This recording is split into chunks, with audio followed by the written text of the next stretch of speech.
Sama-sama dirahmati oleh Allah Subhanahu wa Ta'ala. Anak-anak sekalian, jamaah yang dirahmati Allah, alhamdulillah pada hari ini kita bisa hadir untuk memenuhi panggilan Allah, menunaikan sholat zuhur berjamaah. Mudah-mudahan Allah mencatat amal ibadah kita sebagai hujah kelak kita di yaumil kiamah, bahwa kita sudah menunaikan bagian daripada kewajiban yang Allah berikan kepada kita untuk menunaikan sholat zuhur berjamaah.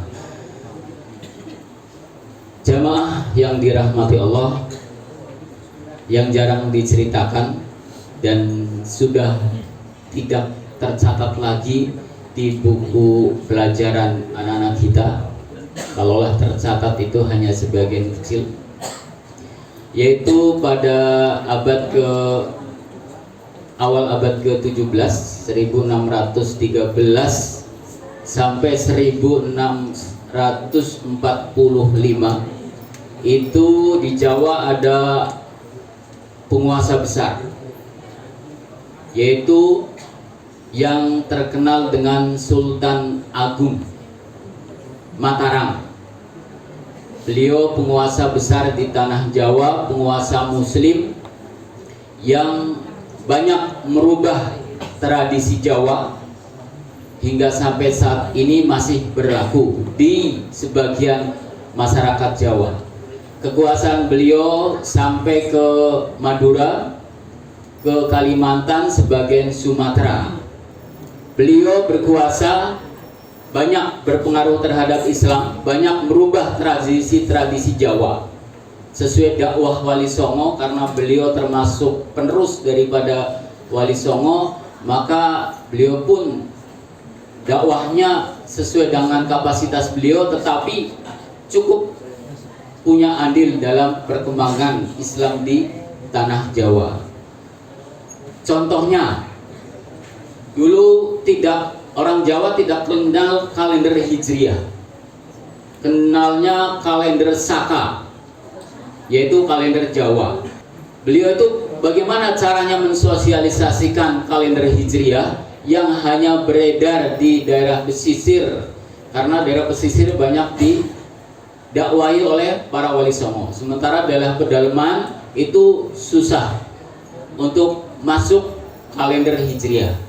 Maka beliau merubah kalender Saka tadi itu dengan kalender Jawa, tetapi mengambil hitungannya Komariah dengan peredaran bulan, sehingga sama dengan kalender Hijriah, tetapi tahun yang dipakai tetap tahun Saka. Jadi kalendernya kalender Hijriah, tetapi tahunnya tetap tahun Jawa. Maka tahun Jawa saat ini tuh tetap tahun 1950 sekian atau 40 sekian.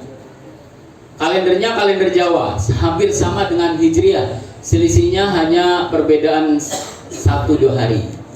Bahkan konon kalender Jawa yang dirancang oleh Sultan Agung itu lebih tepat untuk perbandingannya dengan untuk ruqyah di awal bulan dan akhir bulan. Tetapi ini jarang dipakai, dan ini dipakai di Kesultanan Yogyakarta sana. Terus juga beliau merubah bahasa Jawa aslinya itu bahasa Ngapak, bahasa imam kita, daerah Cilacap, Banyumas, Purbalingga, Banjarnegara. Nah, beliau itu suka dengan bahasa Arab. Bahasa Arab itu ada to, ada do, ada do. Nah, bahasa Jawa nggak ada. Maka beliau memasukkan huruf O ke dalam bahasa Jawa.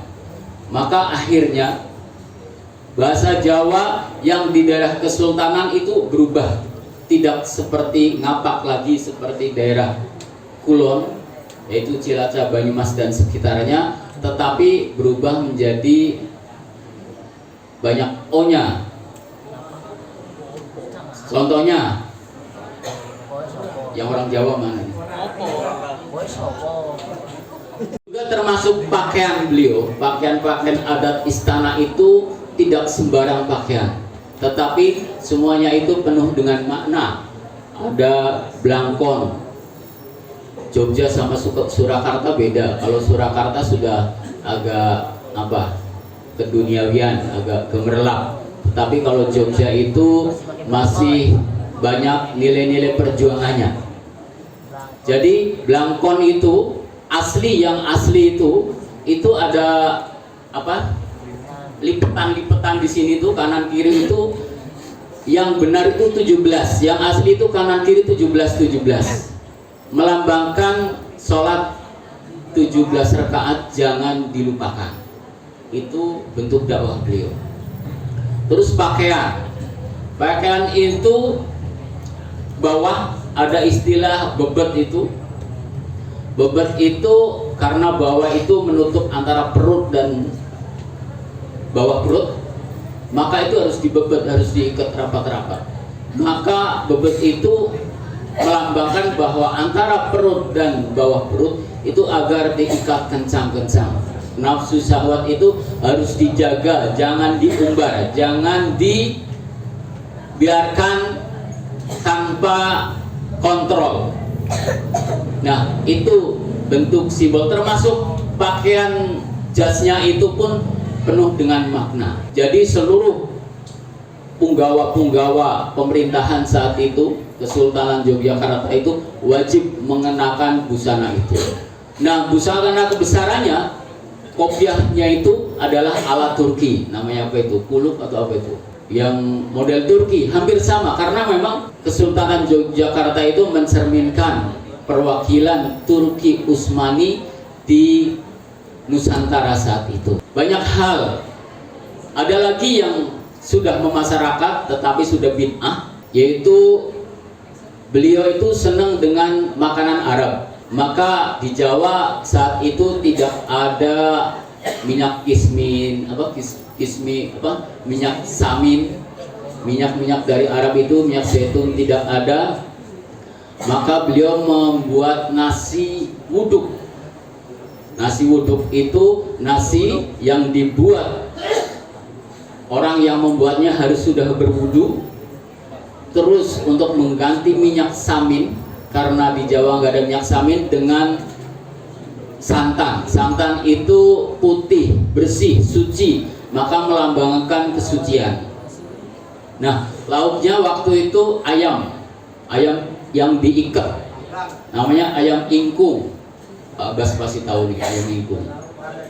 Ayam ingkung itu filosofinya, orang itu harus ingat kepada sujud. Jadi ingkung itu kakinya dilipat, kepalanya diikat, nunduk ke bawah. Itu jadi menu untuk para punggawa-punggawa keraton saat itu. Dan masyarakat di daerah Jawa kalau mengadakan syukuran pasti ada nasi ingkung. Itu filosofinya adalah kita jangan lupa untuk sujud kepada Allah Subhanahu wa Ta'ala. Karena ayam ingkung itu bentuknya sujud, tunduk, ngeringkuk. Terus saat Sultan Agung Mataram menyerang VOC di Batavia, 2 kali penyerangan gagal, pasukannya itu menjadikan menu nasi wuduk itu menjadi menu utama yang menyebar di lingkungan Batavia, termasuk Bekasi, Depok, Tangerang dan wilayah sekitarnya. Tangerang enggak, karena Tangerang di bawah pengaruh Banten saat itu. Nah, di Betawi dan sekitarnya menjadi bid'ah nasi uduk menjadi nasi uduk yang biasa kalian sarapan setiap hari. Jadi nasi uduk arti awalnya itu adalah idenya Sultan Agung yang suka menu nasi kebuli dari Arab itu, dibuat ke Jawa namanya nasi uduk, dibawa ke Betawi jadi nasi uduk. Bid'ahnya nasi uduk, aslinya nasi uduk, nasi wudu, nasi yang mengingatkan kita untuk senantiasa bersuci kepada Allah, untuk bersuci menghadap kepada Allah Subhanahu wa Ta'ala. Banyak dakwah beliau yang kita tidak mempelajarinya, termasuk kalau kalian nanti ziarah ke Istana Yogyakarta, mudah-mudahan nanti sekolah ada program ke sana. Ini ada calon kepala sekolah di sini. Terus di Masjid Kesultanan itu, kalau kita masuk ke sana, itu ada lukisan-lukisan. Ada lukisan sawo, pohon sawo berjejer. Itu berasal dari sawu sufufakum, luruskan dan rapatkan barisan kalian. Tetapi beliau itu menggambarkan dengan pohon sawo berjejer. Terus ada lukisan pohon waluh. Waluh itu pohon labu yang suka buat kol gitu. Itu ada waluh itu dari wallahi qul huwallahu ahad. Artinya manusia hidup harus senantiasa ingat kepada Allah. Itu esa, qul huwallahu ahad. Dan banyak filosofi yang bisa kita ambil dari lukisan-lukisan beliau yang penuh makna. Itu jarang tersirat di dalam serat-serat yang ada. Di samping memang tidak dibuka oleh umum, tetapi perpustakaan, bacaan, karangan-karangan beliau itu saat Diponegoro kalah itu diangkut oleh Belanda, sehingga kita kehilangan. Maka banyak menemukan sejarah-sejarah Jawa itu bukan di Indonesia, tetapi di London sana, di perpustakaan Belanda sanalah gitu. Jadi kalau mau menemukan sumber-sumber Jawa yang asli, yang penuh dengan makna-makna keislaman, itu kita datang ke Belanda sana. Itu akan ketemu sumber-sumber sejarah yang penuh dengan nilai keagamaan yang seharusnya itu menjadi motivasi buat generasi-generasi kita. Ternyata di Indonesia, di Nusantara saat itu, di awal-awal perjuangan menegakkan kemerdekaan itu, umat Islam sangat berperan dalam perjuangan kemerdekaan bangsa ini. Informasi untuk motivasi anak-anak kita, mudah-mudahan bisa menjadi bahan sebagai pembangkit dari kita belajar masa lalu negeri ini. Terima kasih. Assalamualaikum warahmatullahi wabarakatuh.